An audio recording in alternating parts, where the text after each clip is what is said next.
Good day and welcome to SCO BRICS Insight, where we look at what's really going on in the world of the BRICS. Now, today I want to talk about food again, because I love food in Russia. I love the abundance of fresh food that's available, particularly meat, which I can assure you is high quality and delicious. It's also not filled with growth hormones and all the other stuff like chemicals that make your bollocks drop off and your hair fall out like in the West. It's fresh and it's tasty. So let's talk about Russian meat. Last year, Russian meat exports increased by 25%, reaching an all-time high in not only exports but in production. That said, domestic consumption is also setting new records, with forecasts indicating that in 2025 the consumption of meat per person will reach 83 kilos. This is a historic high. This is in contrast with the dynamics in the US and Europe, where eating meat is becoming unaffordable and farmers are being persecuted. I mean, who can afford a steak now in England? Last time I was there, they had steaks in the supermarket under lock and key. Now let's explore the factors behind this meat boom and impact on it. Now, the Ministry of Agriculture in Russia reports that its meat and offal exports in 2024 exceeded 700,000 tonnes, which was up 27% compared to the previous year. And the surge in pig meat and pork production was particularly pronounced, with 33% increase, followed by poultry 25% and cattle products 22%. According to calculations by the Federal Centre Agro-Export, the overall result in monetary terms is up 24% to $1.8 billion. Now, poultry meat accounts for 48% of the exports, that's 17% increase, that's $800 million.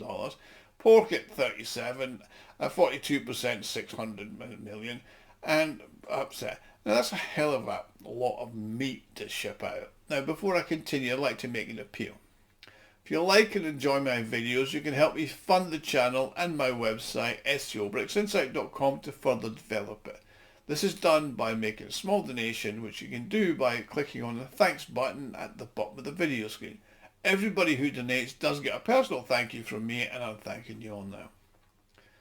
It appears that since 2019, China has been the largest buyer, with its leading role in pork, poultry and beef imports.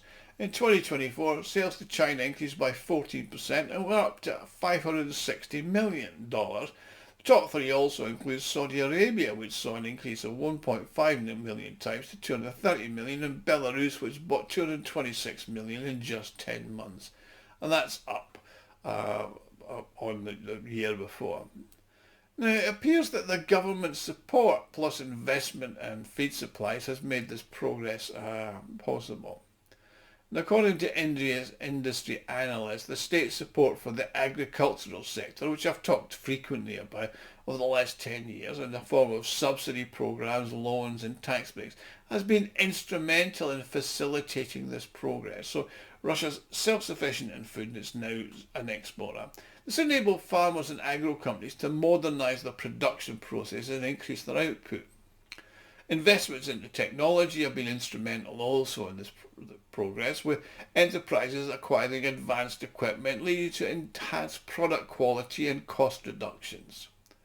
Now, the development of the feed base has also been a contributing factor, with the expansion of feed production increasing the efficiency of livestock farming and consequently increasing production volumes.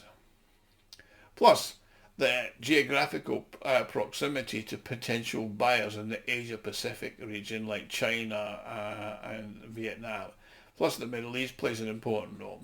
African countries with their increased purchasing power is accompanied by their increased demand for animal protein, and they're showing a much more interest in what Russia has to offer.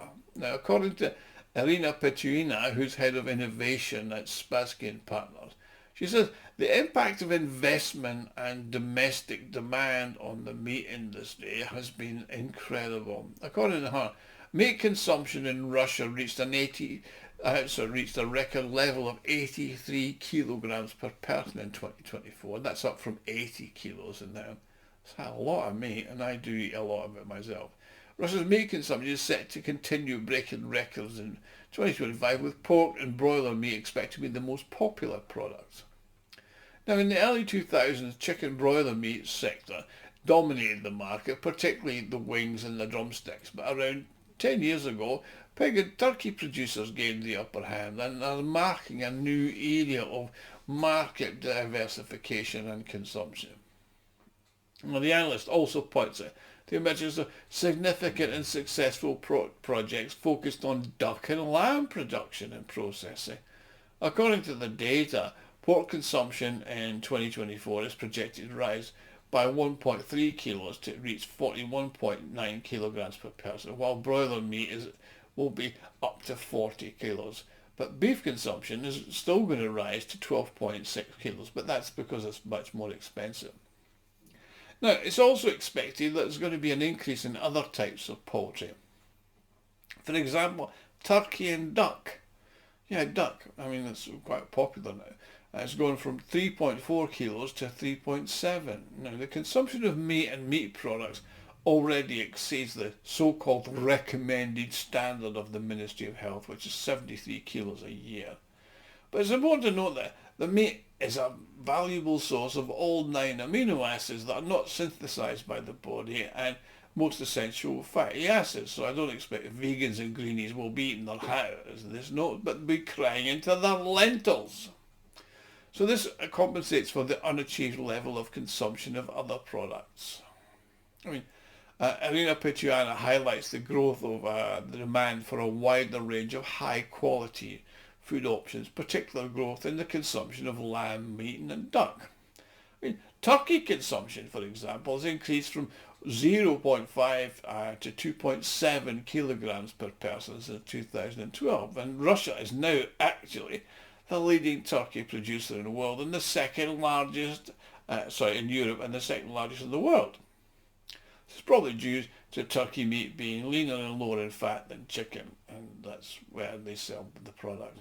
That said, in Europe, however, the meat industry is experiencing a serious decline. According to Agriculture Outlook 24-25, published by the EU Press Service, there will be a 1.2 million tonne decrease in pork production over the next few years.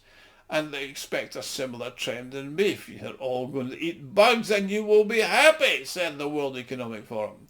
It's a consequence of the economic crisis and energy crisis, and meat became far more expensive due to the jump in prices of energy and feed crops, and the situation is only going to get worse. Consequently, there's been an increase in the introduction of production of artificial proteins. Yeah, Bill Gates and you will all eat bugs. Affordable production in Russia, however, has already made the shift and increase in animal protein and its price factors. I mean, despite inflation, meat is still a very affordable product for consumers in most categories. I mean, you can buy a chicken for about £3. Right, poultry is the most budget-friendly due to its high efficiency production and short technology cycles. Beef is a bit more expensive due to the intricate process and duration, as well as small cattle volumes compared with pigs and poultry. I mean, last year the growth in production compensated for the high export demand, and there's no significant price increases. I mean, the meat is actually incredibly good and very affordable. I mean, this year there was a modest increase. I mean, you hardly notice it. It was about 10 to 15%, but when the meat is already that cheap, by the way, and I know because I travel, you don't worry about it. I mean, obviously, the stabilising effect of reliable export supplies has made the domestic market stable, and it contributes to the minimising the production cost. The more you can sell abroad, that means that your costs are covered by what you're selling abroad, so you can keep margins good for the locals.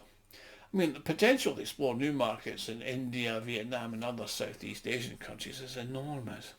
And export channels are being developed within the Eurasian Economic Union. The cooperation with Africa is getting stronger. And to some estimates, meat supplies from Russia to the BRICS countries are set to rise by 10 to 15%. I mean, as the Ministry of Agriculture has said, there's been an increase in meat production in Russia, and the production of livestock and poultry for slaughter in all farms of all categories was at 16.74 million tonnes, and that's a record for Russia and the USSR. Now, the record production of pigs and poultry was achieved with the figures standing at 6.2 million tonnes and 7.1 million tonnes respectively. Now, according to Arthur Lear, who's Vice President of the Association of Exporters and Importers of Meat Products, he attributes that to the state support for the industry. He also highlighted that China remains the primary destination for Russian poultry and meat exports, particularly pork. I mean, with pork, it changed dramatically, but that's because China eats everything from the tails to the ears to the head to the nose. I mean, the only thing the Chinese don't eat as part of an animal is, I don't know, actually they eat anything inside and outside of it. So the developments with working with China has been the work of partly by the fact that they were BRICS members and the close proximity, and they are going to look at it. Now, on to lamb and actually mutton. These are relatively small, but they are growing due to the demand in the Middle East and Central Asia, where that type of meat is very important. I know that lamb from New Zealand is very popular in England and Welsh lamb, etc. But it's not that popular here, but it's very popular in the Muslim countries and parts of this country.